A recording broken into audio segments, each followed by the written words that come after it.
On April 15, 2026, and by presidential decree of Vladimir Putin, Russia launched something new, a talent visa, a fast, structured pathway for skilled professionals in tech, business, science, and beyond to live and work in Russia.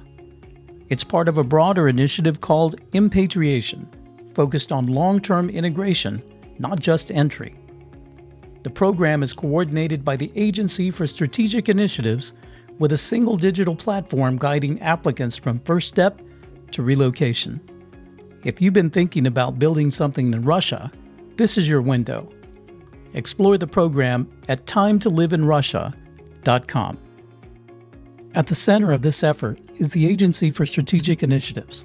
Its role is straightforward: identify high-impact ideas and turn them into real-world results. The agency focuses on strengthening human capital, supporting entrepreneurs, and improving the environment for growth. And now, through the Talent Visa program, it's extending that model globally, attracting skilled professionals and helping them integrate quickly. From selection to settlement, it acts as a single operator, connecting government, business, and talent. The goal is simple: bring in people who can contribute and give them the structure to succeed. And recently, Russia Up Close had the opportunity to meet with Errol Musk. He sat down with us to talk about immigration and the idea of bringing experienced South African farmers to Russia. Here's that conversation on Russia Up Close. Mr. Musk, it's a real pleasure to meet you, sir. Thank you. Welcome to Russia for the third time, I understand. That's correct. Okay, fantastic. And how long have you been here now? We've been here on this trip already over 2 weeks. Okay. And did you have a particular mission in mind when you came to Russia? Are you coming as more of a tourist, or do you have some particular intentions? The first time I came was simply an invitation to take part in a university forum discussion on the future, such as the birth rate in countries and how people are having to, that was the first trip, how people are having to live in smaller spaces with larger families. It was a very interesting trip the first time. That was back in June last year. And then I was invited to the 20th anniversary of Russia Today television, which was a weekend of entertainment, including a trip to the Bolshoi, where President Putin addressed everyone. That was in November, which was followed by a trip to Kazan, where I met the governor or the president there and of the Republic of Tatarstan and many other people, which was then followed by me being invited to come to talk about the possibility of bringing people who qualify as refugees, which is South African farmers, Dutch farmers, to settle in Russia, in farming areas in Russia, and start farming here. So that would, I would say, would be one of the main reasons why I'm here now. Okay. But of course, being here, I've been asked to meet various other people. Certainly. Certainly. Okay, so on this is a very interesting topic. I was just at the Moscow Economic Forum this past week, and there was a lot of honest conversation about yields, current yields, about agriculture here in Russia, about how there's definitely stuff that's wasted, crops that aren't, yielding as they should, based on, matters of techniques of farming. Yeah. And of course, Boers are world-renowned great farmers. You mean the South African Yes. farmers? Yes. The South African farmers have hundreds of years of experience farming land that is not as fertile and as abundant in rainfall as you would like. And as a result, they have learned to do quite amazing things.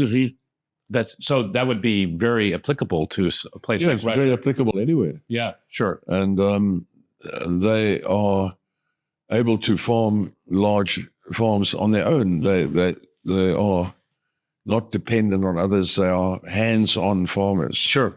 Yeah. And they inherit it from one generation to the next. Mm-hmm.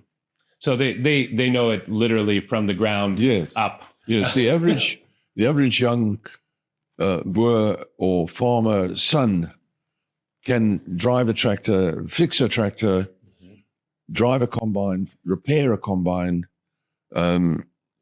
fence, do everything that you would normally think many trades are required for. Mm-hmm. They will have people who are many people capable of doing every possible part of the farming work. So on this particular question, you mentioned that you have conversations with President Trump. You're familiar with his repatriation program in America. Do you have some is there kind of like a basic template that they're working with as far as bringing these people here? Do they just give them land and say, hey, go make this work? Are you talking about the U.S.? Yes. Yes. In the U.S., they are prepared to provide people in Texas. I don't know about what's happening in the other states, but my family and I travel, I go to Texas really, mostly. And yes, the plan is to provide them with farmable land. And America's got a lot of land, a lot of farmable land. And Texas is oddly enough, I was amazed to discover, very wet state, many lakes. Yes. And so the idea there is to enable them to become farmers and not, car part salesmen or used car salesmen or anything like that, but really farmers. Yeah. Absolutely. No, as a native Texan, I'm very proud that y'all are doing that inside of Texas. Yeah. But like when you're talking about giving them land, are you talking about giving them 100 acres? Are you talking about giving them 500 acres? Well, a farmable piece of land in the U.S. is 1,200 acres. Okay.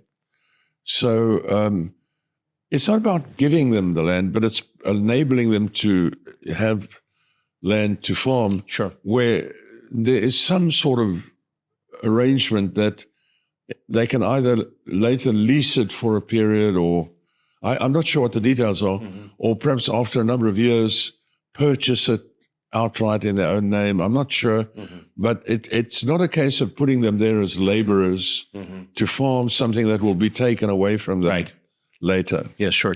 Absolutely.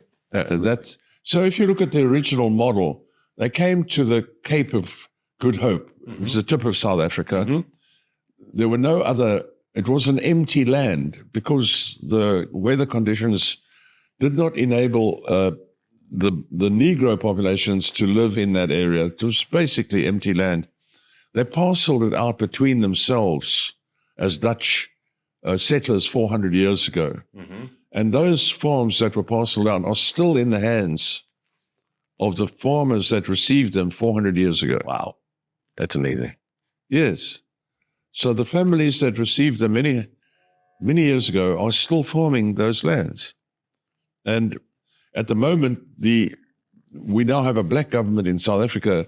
They are attempting to buy these farms or take them without payment from the farmers. Unfortunately, when they do that, the farms just fall to pieces. They don't continue farming. And it is really as a result of the Dutch farmers in South Africa producing vast amounts of food at very inexpensive, by world standards, extremely inexpensive food. Meat, prime meat at, prime meat at about 400 rubles a kilogram.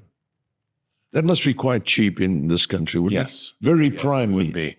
Yes. Maybe 300 to 400 rubles a kilogram.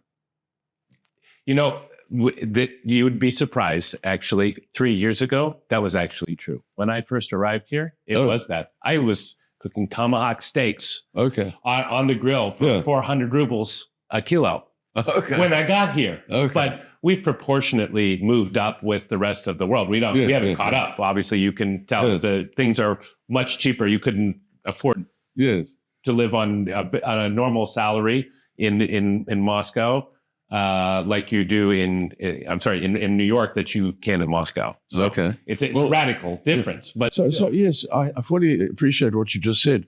We've also experienced an increase in costs for some reason, which seemed to coincide with the Biden administration taking over in the United States. Prior to that, it was all right. But then when the Biden administration came in, it seemed to happen everywhere. The increase in costs. Absolutely. And but in a nutshell, what cheap food means in my country is that people who earn, whose total income is less than 1,000 rubles a month, are able to, what is he, 1,000? No, let's say about 2,500 rubles a month. It's about $100. I'm trying to work out, say $200 a month or $100 a month. Yeah, sure. Can actually feed an entire family of 5, 2 adults and 3 children. Yeah. In South Africa, you can still do that. Wow. It's amazing. Yes, because the food is very cheap. That's insane. Wow. Yes, the food is not expensive. So a dozen eggs in South Africa costs $1. Wow. Prime eggs. Yeah. $1 for 12. Wow. $1 for 12. So it'll be 80 rubles for 12. Yeah. I don't know what they cost here. Yeah, it's a pretty big range, I guess you would say, just between the size of the egg. You know, I've seen smaller eggs here for something that's maybe comparable, but not like the.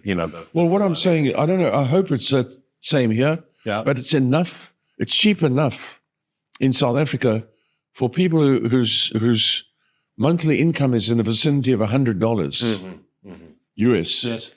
To feed themselves and their families. So I do have an important question on this topic. So in Russia, as you know, companies like Monsanto and this GMO garbage that's being pumped into the land. We don't like that. You don't like that. No. Russians don't like that. But of course, in the United States, that's a different story. Yes. Do you see that as a challenge for these farmers who are, really tied to their land and good food and all this? Do you see that as a challenge in comparison with Russia? Well, I don't really know what the situation is in Russia, except to think it's probably a good one. But in South Africa, the farmers tell Monsanto, we don't need you. We don't need your genetically modified techniques. We can do better with normal techniques. Absolutely. So in my family, my youngest son, Kimball, started focusing about 23 years ago on whole food restaurant, opening a place that serves only naturally grown ingredients. Yes. So he started that.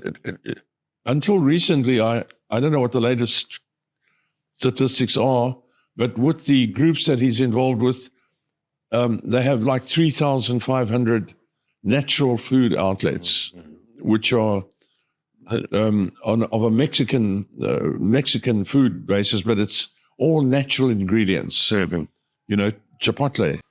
And then he has about 110 restaurants that only serve whole food, what we call whole food. Yes. Not not genetically modified, and in nearly all cases, without the minimal amount of pesticides having been used, and so forth. And that's my son has now extended that into owning farms that actually produce the goods for the restaurants and the takeaways. I wish you had not brought this up because I'm really hankering for a Chipotle burrito right now. I'm just saying. No, so I'm a little bit hungry, but we're really ahead of the curve on that. yeah, no, and that's a beautiful thing. I guess when back in the United States, I mean, I can shear sheep, I can milk cows, and this sort of stuff. I grew up in the country as a younger man before I got into IT, and I think that one of the biggest concerns and one of the things that I have come to love here in Russia, because my wife is Australian. When she moved to America, her health just began to deteriorate tremendously. Even though we were trying to like eat healthily and all this sort of stuff, she was just being drained completely. Yeah. And I think moving to Russia actually saved her life because of this change of that. Some people, and many people, in fact, react horribly to this genetically modified garbage. But even if you're not into the genetically modified, especially when you're talking about massive tracts of land and whatnot, we know how Monsanto actually works as far as encroaching upon other people's crops. And that will inevitably happen if there's any kind of bolstering. So this is something that I really found to appreciate when I came to Russia, that we all began to feel healthy again and alive again. I would agree with that, because the food that, if you're not careful with what you buy and eat in the US, you can lead to strange types of obesity. Yes. You know, obesity of the face, strange obesity that somehow is related to the food. Yes. So we would be in, I travel obviously a great deal to America. I don't live in America, but I have a place to stay in Austin. Ah, okay. Because my whole family lives in Austin. Sure. Now, the capital city of Texas. Yes, sir. And so everybody lives there now. And I remember going in, let's say before we went to Texas, you would go to Costco in California or Colorado, where we were, and you'd be able to buy bananas that are this long, and oranges that are long, and apples that are this, but they had no taste. Right. Exactly. They were tasteless. Right.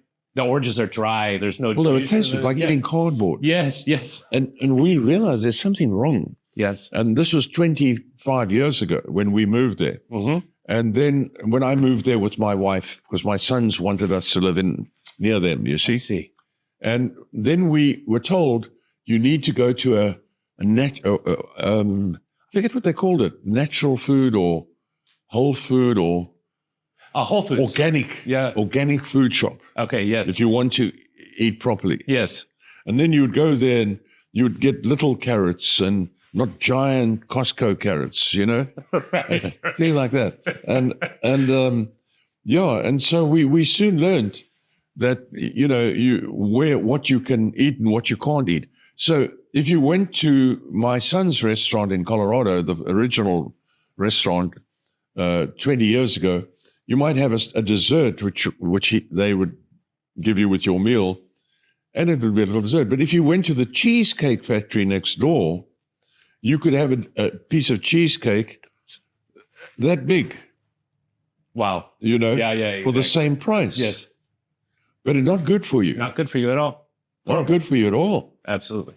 And so the whole family learned you don't go and have that big cheesecake at the Cheesecake Factory. That's right. You don't do it. No, skip it.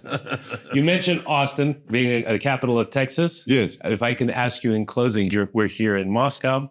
This is, of course, the capital of Russia, the New York City of Russia, if you will, if we were comparing with for Americans anyways. Can you give us your very good impressions? I was completely, as an engineer and developer of property and a person who's been fortunate enough to design many buildings and high rises and shopping centers and all that sort of thing. I was amazed when I saw Moscow. The cleanliness struck me first. Yes, sir. Cleanliness, I was told when I was a primary school child, is the closest thing to godliness. So you can't be godly unless you're cleanly. That's right. I was told that when I was a little boy. My wife tells me the same thing. Yes. So the cleanliness was amazing to see. And it still amazes me. when I go out now, Yes. it still amazes me. Yes. And the mindset that's required for that level of cleanliness is something that is amazing to think about. The mindset of people who do not allow the place to be littered it's something to think about. Yes. What a strong mindset that must be. When I first went to America in the 70s, there were signs up everywhere. I remember them quite clearly in nearly every state that the fine for littering was $600. In the 70s. In the 70s. $600. Fine for littering, $600. Littering meant a matchstick. Just not a half a hamburger. yeah, right. A matchstick. Right. And it's not like that anymore. With the result that people are not as disciplined as they were. Yes. You know? Yes. So so Moscow struck me as being the best looking capital city that I've ever seen. Now, I haven't been to Tokyo, and I haven't been to a few others. Sure. But I have been to most of the capital cities. Yes. And Moscow considerably outclasses as a capital city any of the capital cities that I've ever seen. Absolutely. Yeah. So you would recommend it? Oh, A visit, anyways. absolutely. Yeah. Fantastic. Mr. Musk, thank you very, very much. It's a pleasure. Thank you.